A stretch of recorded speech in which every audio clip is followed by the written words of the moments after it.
कैसे हैं आप सभी लोग। मैं आपका फिजिक्स गुरु जितिन मित्तल आज एक और लेक्चर के साथ आपके साथ जुड़ रहा हूं जिसका नाम है maxima and minima. So mathematics in physics को कंटिन्यू करते हैं lecture number 6 maxima and minima के साथ। हम लोग बहुत जगह फिजिक्स में इस्तेमाल करने वाले हैं कि कोई फंक्शन कब मैक्सिमम होगा कब मिनिमम होगा। तो हम आज थोड़ा सा बेसिक डिस्कस करते हैं। 12th मैथ्स में आप लोग इसको डिटेल में करने वाले हो। ठीक है, मैं थोड़ा सा एक आइडिया दे रहा हूं कि क्या है मैक्सिमा एंड क्या है मिनिमा। हम लोग डेरिवेटिव्स पढ़ चुके हैं, मैं आपको स्लोप बता चुका हूं। अब कोई भी एक फंक्शन है, लेट्स से ये y है जिसका मैंने x के साथ कोई भी एक इक्वेशन बनाई और इस इक्वेशन के अकॉर्डिंग उसका ग्राफ बनाया। सपोज कैसा भी, लेट्स से ग्राफ कुछ ऐसा है सपोज। ठीक है, एक एग्जांपल ले रहा हूं। तो इस ग्राफ को अगर आप ध्यान से देखो तो हम सभी को दिख रहा है कि यार ये ग्राफ यहां इंक्रीज होता हुआ दिखाई दे रहा है, यहां डिक्रीज होता हुआ दिखाई दे रहा है, यहां इंक्रीज होता हुआ दिखाई दे रहा है, यहां डिक्रीज होता हुआ दिखाई दे रहा है। क्या मतलब है इंक्रीज या decrease? With increase in X Y increase कर रहा है, with increase in X Y decrease कर रहा है। कि x के बढ़ने पर y के साथ क्या हो रहा है उसके अकॉर्डिंग मैं बोल रहा हूं कि वो इंक्रीज हो रहा है या डिक्रीज हो रहा है। नाउ सी, मैंने आप लोगों को स्लोप पढ़ाया था। तो स्लोप जब पढ़ाया तो मैंने आप लोगों को बताया था कि स्लोप पॉजिटिव है जब फंक्शन इंक्रीज हो रहा हो, पॉजिटिव। यहां स्लोप नेगेटिव है, पॉजिटिव है, नेगेटिव है। क्या ये बात clear? Now what about this point? अगर मैं यहां पर टेंजेंट ड्रॉ करता हूं इन पॉइंट्स पर, स्लोप dy बाय dx किसी भी ग्राफ का हमें slope of that curve at that point बताता था। नाउ ध्यान से देखो, एट दिस पॉइंट, जिस पॉइंट पे कर्व टर्न होने वाला है, मतलब इंक्रीजिंग से सडनली डिक्रीजिंग हो गया, डिक्रीजिंग से सडनली इंक्रीजिंग हो गया। तो ये टर्निंग पॉइंट्स जो है, इन टर्निंग पॉइंट्स पर जो ग्राफ है, जो टेंजेंट है सॉरी, वो एक्स एक्सिस के पैरेलल रहेगा, यानी स्लोप जीरो होना चाहिए। इस समय ना तो ये फंक्शन इंक्रीजिंग है इस पॉइंट पे, ना ही डिक्रीजिंग। तो मैं कहूंगा जरूर ये जो टर्निंग पॉइंट्स है, ये पॉइंट्स में साफ पता लग रहा है कि ये वो पॉइंट्स है जहां पर फंक्शन मैक्सिमम वैल्यूज अटेन कर रहा है, एंड ये वो वैल्यू है जहां पर ये फंक्शन माइनस या सॉरी मिनिमम वैल्यू अटेन कर रहा है। क्या मेरी बात समझ पा रहे हैं आप लोग? इस पॉइंट को मैं बोलूंगा लोकल मैक्सिमा या मैक्सिमा इन दोनों पॉइंट्स को, एंड इसको मिनिमम। तो x की जिस वैल्यू पर ये मैक्सिमम है वो वैल्यूज मैं फाइंड करना चाहता हूं, x की किस वैल्यू पे ये मिनिमम है मैं वो फाइंड करना चाहता हूं। क्या ये बात समझ में आई? तो मैथमेटिक्स बिहाइंड कि कब कोई फंक्शन मैक्सिमम होने वाला है कब मिनिमम होने वाला है, कुछ आइडिया लगा। कुछ क्वेश्चंस करेंगे जब प्रैक्टिकली, तो आप इस टॉपिक को रिलेट कर पाएंगे ना। तो अब कैसे पता लगेगा कि कहीं पर कोई फंक्शन मैक्सिमम है? देखो साफ पता लग रहा है, अगर कहीं पर फंक्शन मैक्सिमम है तो उससे ठीक पहले जो स्लोप है वो पॉजिटिव रहा होगा और ठीक बाद स्लोप नेगेटिव हो गया होगा, और उस पॉइंट पे स्लोप जीरो रहा होगा। तो कभी भी आपको मैक्सिमा या मिनिमा निकालना हो तो सबसे पहला काम तो आपका यही है, step 1, just find derivative of that function, and second step, put that derivative equal to 0 and solve it and find the value of x, और या जिस भी वेरिएबल के रिस्पेक्ट में आप उसे डिफरेंशिएट कर रहे हो। जैसा कि यहां पर दिख रहा है, लेट्स से x की 3 वैल्यूज आ गई a b c। ठीक है, तो आपने सॉल्व करा तो जरूर x की a b and c 3 values आ गई। ये मैं इस एग्जांपल के अकॉर्डिंग बात कर रहा हूं, हो सकता है मेरे पास एक ही वैल्यू है, हो सकता है 2 वैल्यूज आ जाए।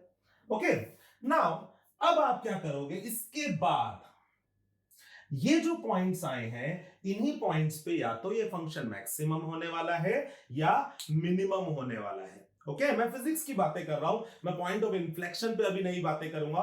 मैं सिंपल सी बात कर रहा हूं कि प्रैक्टिकल एग्जांपल्स जो हमारे पास फिजिक्स में आएंगे उसमें या तो वो मैक्सिमा पूछ रहा होगा या मिनिमा। सो नाउ अब ये फाइंड करने के बाद ये कैसे पता करूं कि मैक्सिमा है या मिनिमा है, उसके लिए हम लोग एक्चुअली 2 टेस्ट कर सकते हैं। एक होता है फर्स्ट डेरिवेटिव टेस्ट और एक होता है सेकंड डेरिवेटिव टेस्ट। ठीक है। इन फिजिक्स वी प्रेफर कि सेकंड डेरिवेटिव टेस्ट ही हम करें, क्योंकि वो ज्यादा इजी है। इजी तो फर्स्ट डेरिवेटिव टेस्ट भी है, जो मैं एक्चुअली बता भी चुका हूं अभी आपको। अगर फंक्शन मैक्सिमम होगा उस पॉइंट पर, लेट्स से a पे मैक्सिमम है, तो a से जस्ट छोटी वैल्यू पर f डैश x पॉजिटिव रहा होगा, एंड a से जस्ट बड़ी वैल्यू पर f डैश x नेगेटिव हो गया होगा। तो मतलब कि अगर आपको चेक करना है कि फंक्शन उस वैल्यू पे मैक्सिमम है या मिनिमम है, तो फर्स्ट डेरिवेटिव टेस्ट क्या बता रहा है? वो ये बताएगा कि a उस वैल्यू से जस्ट छोटी वैल्यू पे पुट करो फंक्शन में, उससे जस्ट बड़ी वैल्यू पुट करो फंक्शन में। अगर f डैश x या डेरिवेटिव का साइन प्लस से माइनस पे जा रहा है, तो उस पॉइंट पे वो मैक्सिमम रहा होगा। अगर वो माइनस से प्लस पे जा रहा है, तो उस पॉइंट पे वो फंक्शन मिनिमम रहा होगा। क्या मेरी बात समझ पा रहे हो? रिपीट करो, रिवाइंड करो, दोबारा सुनो, लेकिन हम लोग फिजिक्स में इस रूल को ज्यादा यूज नहीं करेंगे, मैंने आपको बता दिया। सेकंड डेरिवेटिव टेस्ट क्या कह रहा है? सेकंड डेरिवेटिव टेस्ट के लिए हम क्या करेंगे? हम डबल डेरिवेटिव फाइंड करेंगे, इसको दोबारा डिफरेंशिएट कर देंगे, एंड हम यही x की वैल्यूज a, b और c एक एक करके इस डबल डेरिवेटिव में पुट कर देंगे। इफ डबल डेरिवेटिव का साइन नेगेटिव आ रहा है किसी वैल्यू के लिए, तो मैं कहूंगा function is maximum at that value. And अगर डबल डेरिवेटिव पॉजिटिव आता हुआ दिखाई दे रहा है, तो मैं कहूंगा function is minimum at that value. क्या मेरी ये बात समझ पा रहे हैं? डबल डेरिवेटिव बेसिकली क्या बता रहा है? ये स्लोप का भी रेट ऑफ चेंज बता रहा है। मैक्सिमम पर स्लोप सडनली घटता हुआ दिखने वाला है, तो डबल डेरिवेटिव मेरे पास नेगेटिव आने वाला है। मिनिमा पे डबल डेरिवेटिव स्लोप अचानक बढ़ता हुआ दिखाई देगा, at that point slope is increasing now, तो इसलिए डबल डेरिवेटिव पॉजिटिव दिखाई देना चाहिए। क्या ये बात क्लियर है? ठीक है, पॉज करो, कॉपी करो, यही मैक्सिमा एंड मिनिमा का कॉन्सेप्ट है, ये स्टेप्स को याद रखना है। अब कुछ क्वेश्चंस एक दो करते हैं, एंड देन एक छोटा सा होमवर्क हम प्रैक्टिस करेंगे। ओके, तो प्लीज पॉज करके इसे कॉपी कीजिए, मैं आपके लिए कुछ क्वेश्चंस रेडी करता हूं। तो ये रहा बेटे आपका पहला question. A ball thrown into air from a building 60 meter high travels along a path given by h is this. What is the maximum height the ball will reach? Where x is the horizontal distance from the building. ये हमें दे रखा है।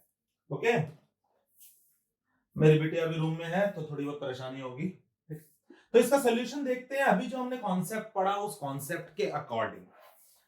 Now इस concept के according मेरे को h को maximise करना है, तो क्या करूं? मैंने भी बताया जी, सबसे पहले तो इसे डिफरेंशिएट कर दो।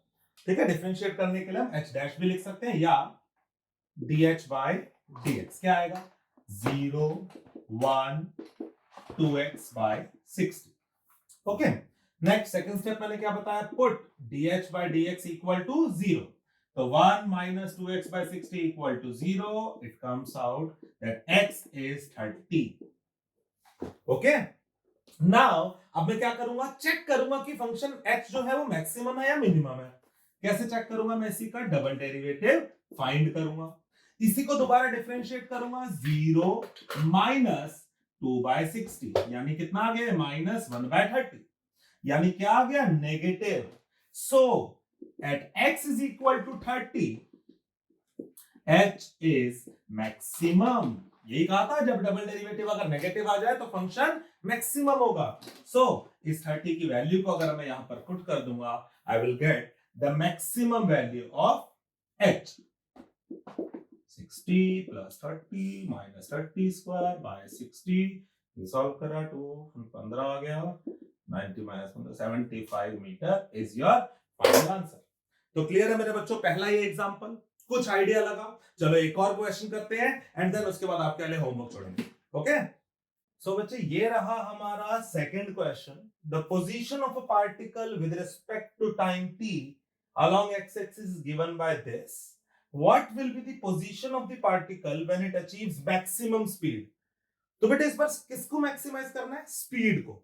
और जब उसकी स्पीड मैक्सिमम होगी तब आपको पोजीशन फाइंड करनी है। यहां t टाइम है, तो पहले तो बेटे अगर आपको x गिवन है तो स्पीड कैसे फाइंड करूं? वी नो, आप लोग मेरा लेक्चर अटेंड कर चुके हो डिफरेंशिएशन वाला, नहीं करा है तो प्लीज करो।